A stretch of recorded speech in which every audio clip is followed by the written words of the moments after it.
नोंथांमोननिसिम जोबोद जोबोद साबायखर बावहरनाय थाबाय। जोंहा दिनै रामफलबिल बियाबनि दुलाराय गुदि बाथौ आफाद जोंहा दिनै 33थि गोथार बाथौ सान फालिथाय बेजों लोगोसे एनुवेल कनभेनसन बेयाव जोंहा दानिल' नङा जोंहा 33थि हाबाफारि जोंहा दा आवगायगासिनो दङ। दा बेवहाय जोंहा माखासे धोरोमारि बिथिङाव आरो जाथिनि हारिनि सिन्था खालामनानै जोंहा नैबे हाबाफारिफोरखौ लाबाय थानाय जायो आरो जोंहा बेयावनो फोजोबगोन बे नङा। जेब्लायसिम जों बर' जाथिया जेब्लायसिम जों बर' हारिया थांनानै थागोन, जेब्लायसिम जोंनि जिबना थाबाय थागोन, अब्लासिम जोङो नैबे हाबाफारिखौ मावलांबाय थागोन आरो जोंनि नैबे बाथौआनो जोंनि बुलि बाथौ जोंहा जों मिथिनो मोनै हाजार हाजार बोसोरनि सिगांनिफ्राय जोंहा सिबिबोजानाय खुलुमबोजानाय।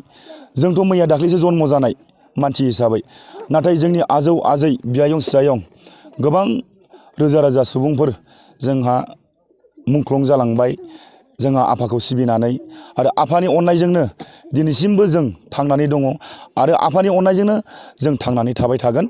आरो अरायसम जोङो नैबे जोंनि बाथौ धोरोम जोंहा बुंनो थाङोबा जोंनि बर' जाथियाव जोंनि बर' हारियाव जोंहा बेनो देरसिन धोरोम होननानै जोङो सानजायो आरो जोङो नैबे बाथौजोंसो गावखौ सिनायथि होनो हायो। आरो जोंहा बे बाथौआव गोबां जोंनि आसार खान्थि कालसार हारिमु जोंहा हाबफानानै दङ। गासै जोंनि बर' जाथिनि बर' हारिनि हारिमु जोंहा नैबे बाथौनिफ्रायनो मोननो हायो।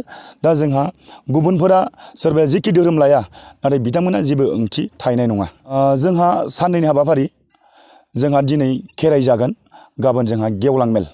दा जोंहा बे साननैनि हाबाफारिखौ लादों आरो बेयाव जोङो आफानि अननायाव मेहेरगोनां मोजाङै मोजां बयखौबो लैहोर लैहोर फैगोन होननानै आसा खालामदों आरो जोङो बयखौबो वेलकाम खालामदों।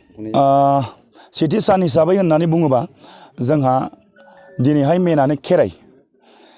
जोंहा मेना खेराइ जाहैगोन। बेजों लोगोसे जोंहा गाबोन सोरांबा गेवलां मेल थाबाय।